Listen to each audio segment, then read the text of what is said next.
Place à présent à la phase invitée de ce journal. Nous recevons sur ce plateau du 13 à 14 Maître Guy Hervé Kam. Avec lui, nous parlerons de l'attaque djihadiste sur l'avenue Kwame Nkrumah ainsi que des dispositions juridiques prises par le Burkina sur la répression des actes terroristes.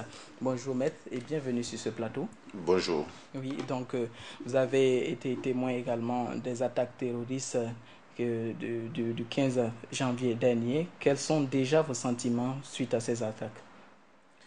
On l'a déjà partagé. Je pense que nous sommes, comme tous les Burkinabés, dans le choc, dans l'incompréhension, bien que on savait plus ou moins que notre pays n'était pas à l'abri comme tous les autres pays. Mais l'incompréhension, c'est pourquoi des êtres humains peuvent avoir tant de haine, tant de violence à l'endroit des innocents. D'accord. Et beaucoup de gens, suite aux attaques du 16 septembre dernier, organisées par le général Gilbert Djindjiri et également Djibril Bassolé, et beaucoup sont montés au créneau en accusant ces derniers de collusion avec des forces étrangères. Pensez-vous que ces attaques ont un lien avec ces derniers? Bon, je pense que c'est trop tôt en fait pour le dire, mais une chose est certaine, quelqu'un rappelait déjà que Feu Arba Diallo avait dit que si vous aimez le miel, vous devez vous attendre à être piqué par les abeilles. C'est pas un secret que l'ancien régime avait quand même des relations mafieuses, des relations incestueuses avec ces groupes terroristes qui sévissent dans la zone sahélo-sahélienne. Ce qui d'ailleurs peut justifier que le Burkina ait été à l'abri pendant un certain temps. On ne touche pas sans doute à ses amis ni à ses parrains, mais depuis le départ de Blaise Compaoré, on a vu que immédiatement les attaques ont commencé par le Roumain déjà à Tambao. Et ensuite, on a eu des attaques à aussi. Donc finalement, on est venu en plein cœur de Ouagadougou. Ça veut dire qu'aujourd'hui, en fait, le Burkina n'est plus épargné. Parce qu'il n'y a pas de raison d'épargner le Burkina. Ce n'est plus une base arrière. De ce point de vue-là, on peut faire le lien avec l'ancien régime, on peut faire le lien avec les deux généraux qui sont en prison. Maintenant, est-ce que le lien dont vous parlez a un rapport avec les communications qu'on a entendues, qui ont été évoquées? Et on voit que la revendication, en fait, n'est pas tant dans ce sens. C'est pour ça que je dis que c'est encore trop tôt. Mais le lien dû au fait que on n'a plus ces protecteurs au Burkina, on n'a plus ces bases arrière au Burkina. Donc le Burkina, comme tous les autres pays de la région, sont au même titre exposés. Ça, c'est quand même, ça me semble une évidence. D'accord. Et vous l'avez si bien dit, cette attaque s'est produite en plein cœur de la ville, la capitale Ouagadougou. Selon vous, quelle est la meilleure riposte que l'on doit adopter actuellement?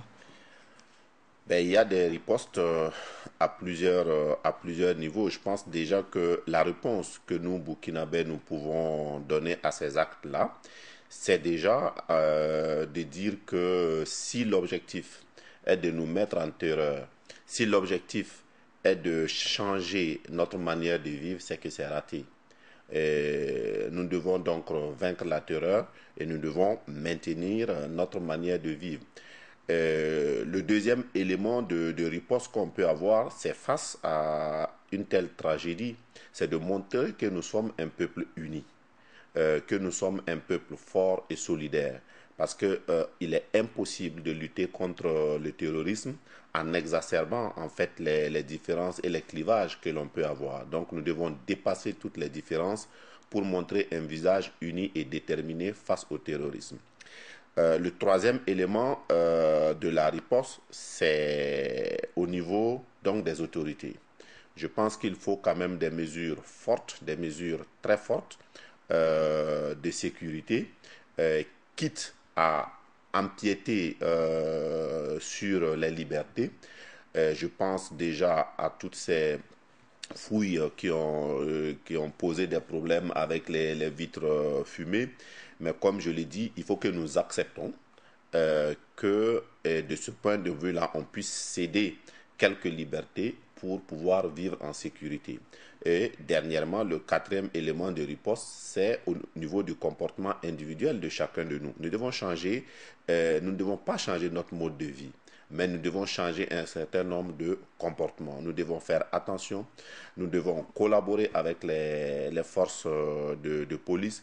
En fait, nous devons tous être des agents de sécurité. Il faut faire la différence entre le signalement de quelque chose qui paraît suspect et la délation ou la dénonciation. Sans le signalement, les autorités de police ne peuvent pas travailler. Donc, il est important qu'il y ait de la communication de ce point de vue-là et que l'ensemble des Burkinabés évitent de régler les problèmes eux-mêmes, mais de signaler tout ce qui paraît suspect aux autorités policières.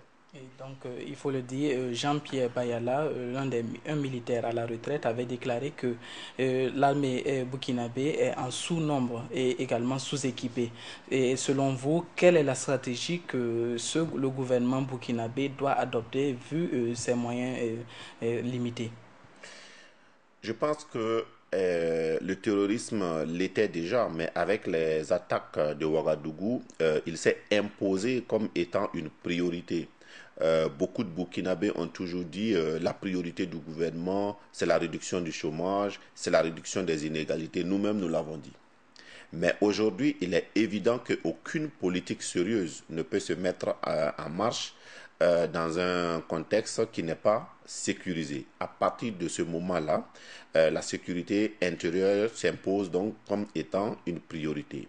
Donc, les mesures fortes qui vont devoir être prises par ce gouvernement, déjà, il y a des mesures stratégiques dans lesquelles je ne peux pas m'avancer parce que c'est les techniciens qui vont les proposer. Mais une chose importante, c'est le financement de ces mesures-là.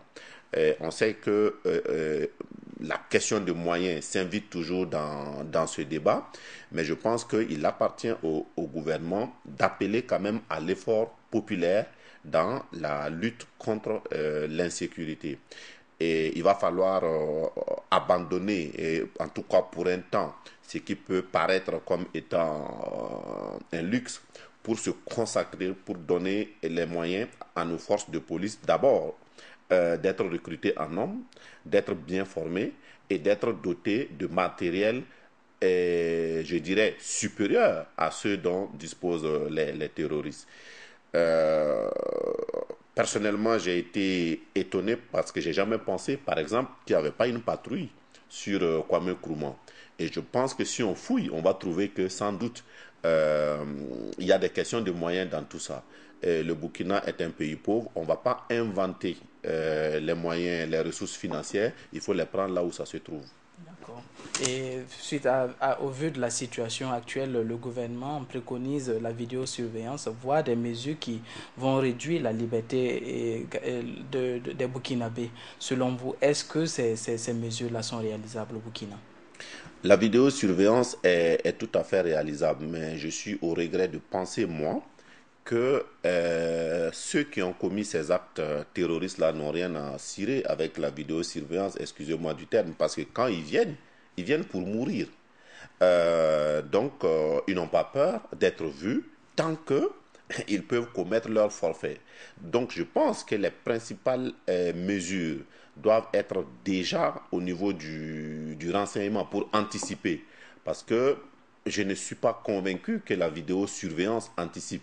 La vidéosurveillance permet peut-être de retrouver, de savoir ce qui s'est passé, mais on ne veut pas, à la limite, excusez-moi, savoir ce qui s'est passé. On préfère que ça ne se passe pas.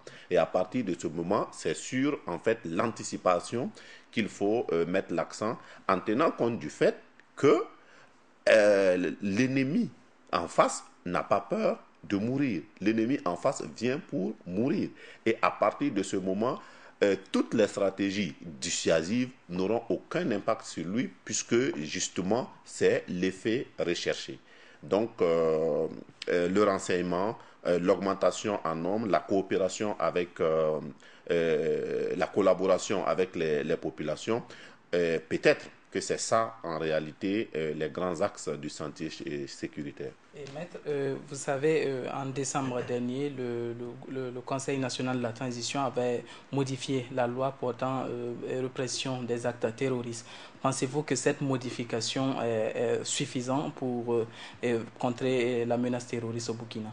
Ben là encore, je suis au regret de dire que non. Parce que quand vous prenez une loi de répression du terrorisme, vous êtes déjà dans une posture où le terrorisme s'est produit et il faut réprimer. Et la plupart des études en la matière montrent que en réalité, la rigueur de la loi en termes de répression n'a jamais un impact dissuasif. Donc, de ce point de vue-là, je ne dis pas que la loi n'est pas bonne, elle est bonne parce qu'elle permet de réprimer. Mais la répression, comme je le disais tantôt, suppose que le fait terroriste a eu lieu. Je pense que ce qu'il faut, c'est axer tous les efforts sur la prévention du terrorisme. Parce que la lutte contre le terrorisme a un volet prévention et un volet répression. Moi, j'ai dit que tous les efforts doivent être consacrés à la prévention du terrorisme. Et la prévention du terrorisme, il y a effectivement beaucoup d'éléments qui rentrent dans la prévention du terrorisme. C'est vrai que la loi parle en fait des sources de financement, mais aujourd'hui, au Burkina, on a un système qui ne fonctionne pas en matière de contrôle du financement du terrorisme. Donc, il faut déjà que ce système-là qui existe, le traitement de l'information financière, fonctionne déjà. Et en plus des autres éléments pour faire un tout justement avec la répression. Voilà, maître, nous sommes malheureusement au terme de cette édition. Merci à vous d'avoir bien voulu accepter cette invitation. Merci à vous également, chers téléspectateurs, de nous avoir suivis. C'est la fin de ce journal-là. À bientôt.